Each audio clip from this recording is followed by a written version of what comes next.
नमस्कार साथियों, मैं तुलसी एस्ट्रो ज्योतिष एक बार फिर से आप सभी लोगों का तहे दिल से अपने चैनल में स्वागत करती हूं।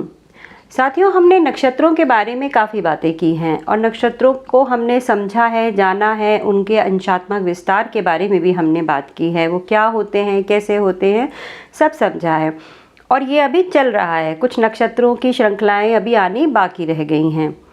अब साथ साथ हम राशियों के बारे में भी बात करेंगे कि राशियां क्या होती हैं, क्योंकि राशियों और नक्षत्रों के आधार पर ही हम किसी व्यक्ति के व्यक्तित्व के बारे में सही निर्णय लेते हैं। तो साथियों, जिस तरह से नक्षत्रों का अंशात्मक विस्तार होता है, हमने जाना था कि जैसे ब्रह्मांड जो है वो 360 डिग्री का होता है और उसमें 27 नक्षत्र होते हैं और एक नक्षत्र का मान जो है वो 13 डिग्री 20 मिनट का होता है। 4 चरण होते हैं एक नक्षत्र में, हर चरण का मान 3 डिग्री 20 मिनट होता है। अब ये चरण और ये नक्षत्र किस प्रकार से कहाँ पर स्थापित होते हैं, आज से हम यही जानने की कोशिश करेंगे। तो उसके लिए हमें राशियों के अंशात्मक विस्तार को समझना पड़ेगा। जिस प्रकार जो ब्रह्मांड है वो 360 डिग्री का होता है, उसमें नक्षत्र फैले हुए होते हैं, उसी तरह से राशियां भी होती हैं। यदि इस 360 डिग्री के ब्रह्मांड को हम 12 भागों में बांट दें तो हमें एक राशि के अंशात्मक अंशात्मक जो विस्तार है राशि का, वो हमें पता चल जाएगा। तो इसको यदि हम 360 डिग्री को हम 12 भागों में विभाजित करते हैं तो फिर हमें जो है एक राशि का मान प्राप्त होता है। 30 डिग्री का एक राशि का मान हमें प्राप्त हो जाता है और उसको हम अंश भी कहते हैं। उसके पहले हम ये जानेंगे कि राशि आखिर होती क्या है। राशि भी नक्षत्रों की तरह से ही तारों के समूह होते हैं और तारों के समूह से जो आकृतियां बनती हैं, उन आकृतियों के आधार पर ही प्रत्येक राशि का नामकरण किया जाता है। तो जो राशियां होती हैं, हम जानते हैं कि 12 राशियां होती हैं। तो मेष से लेकर मीन तक ये राशियां होती हैं। इनके गुण क्या होते हैं, इनका स्वभाव, इनके जातकों का स्वभाव कैसे होता है, ये हमने अपनी दूसरी वीडियो में जाना है।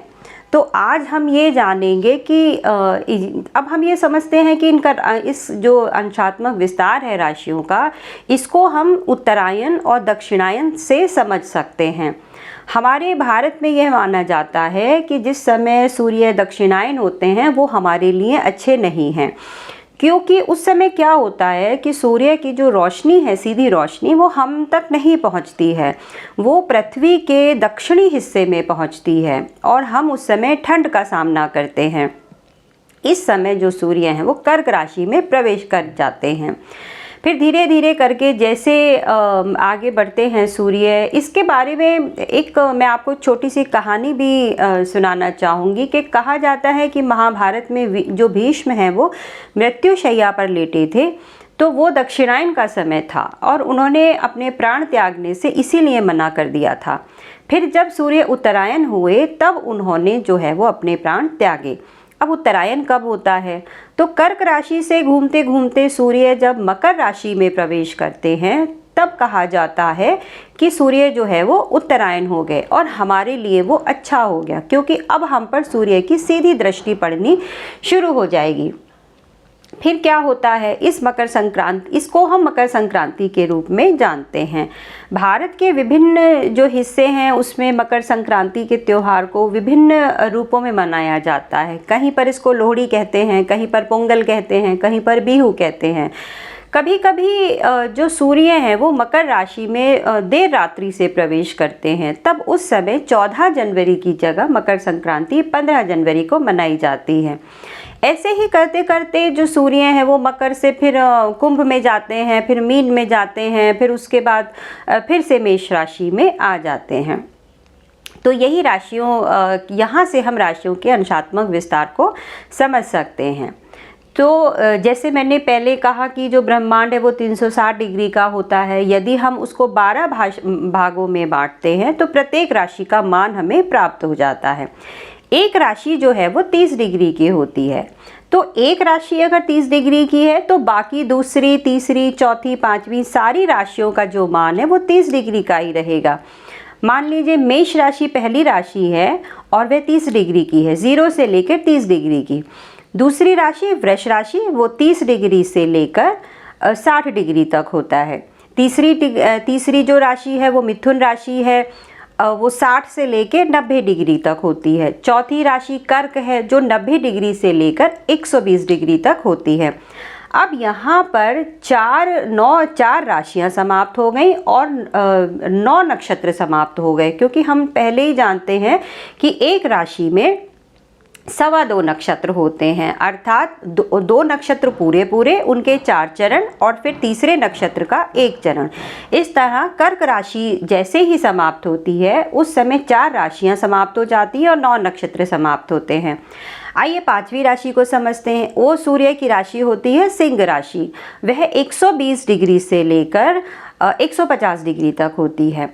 फिर 150 डिग्री से लेकर 180 डिग्री तक कन्या राशि होती है। फिर 180 डिग्री से लेके 210 डिग्री तक तुला राशि होती है।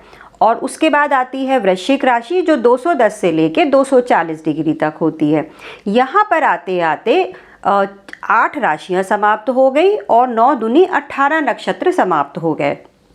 इसके बाद धनु राशि आती है। धनु राशि 240 डिग्री से लेके 240 में 30 जोड़िए तो 270 डिग्री तक धनु राशि होती है। धनु राशि के बाद आती है मकर राशि। मकर राशि 270 से लेकर 300 डिग्री तक होती है। फिर कुंभ राशि आती है, वो 300 डिग्री से लेकर 330 डिग्री तक होती है। उसके बाद आखिरी राशि कौन सी है? मीन राशि, जो 330 डिग्री से लेकर 360 डिग्री तक होती है। इस तरह यहाँ तक आते आते 27 नक्षत्र समाप्त हो गए और 12 की 12 राशियाँ समाप्त हो गई। एक राशि में जैसे मैंने पहले आपको बताया 2.25 नक्षत्र मिलेंगे आपको, यानी 2 नक्षत्रों के 4 चरण मिलाकर 8 चरण और तीसरे नक्षत्र का 1 चरण। तो इस तरह इन 30 राशियों में ही जो है वो 27 नक्षत्र विराजमान होते हैं। उसके बाद ग्रहों का भी इसी में प्लेसमेंट होता है। इसी आधार पर ग्रहों को भी स्थापित किया जाता है, जो हम आगे पढ़ेंगे। तो फिर ये जानिए कि जो राशियां हैं ये इसी तरह से हम इनके अंशात्मक विस्तार को समझ सकते हैं। तो साथियों, ये मैंने आपको आज बताया राशियों के बारे में कि जिस तरह से नक्षत्रों का अंशात्मक विस्तार होता है उसी तरह से राशियों का भी अंशात्मक विस्तार होता है, और हम इसको अच्छी तरह से आसानी से और सरलता से समझ सकते हैं। यही 3 चीज़ें हैं हमारे पास, राशियां हैं, नक्षत्र हैं और ग्रह हैं। इन्हीं तीनों के आधार पर ही जब कोई जातक की कुंडली हमारे पास आती है तो उसका विश्लेषण किया जाता है। जो ग्रह हैं वो कौन सी राशि में बैठे हैं, कौन से नक्षत्र में बैठे हैं, कितने अंश पर हैं, कितनी डिग्री पर हैं, इन्हीं सब के आधार पर किसी भी मनुष्य का या किसी भी जातक का कि उसका समय कैसा है, वो कौन से समय में उसका जन्म हुआ है, आने वाला समय कैसे होगा, और इन्हीं आधारों पर आगे चलकर हम बात करेंगे कि जो दशाएं और महादशाएं होती हैं वो भी निर्धारित की जाती हैं। तो साथियों, आज ये रहा राशियों के अंशात्मक नक्षत्र के बारे में एक छोटा सा वीडियो। आशा है आपको ये वीडियो पसंद आया होगा।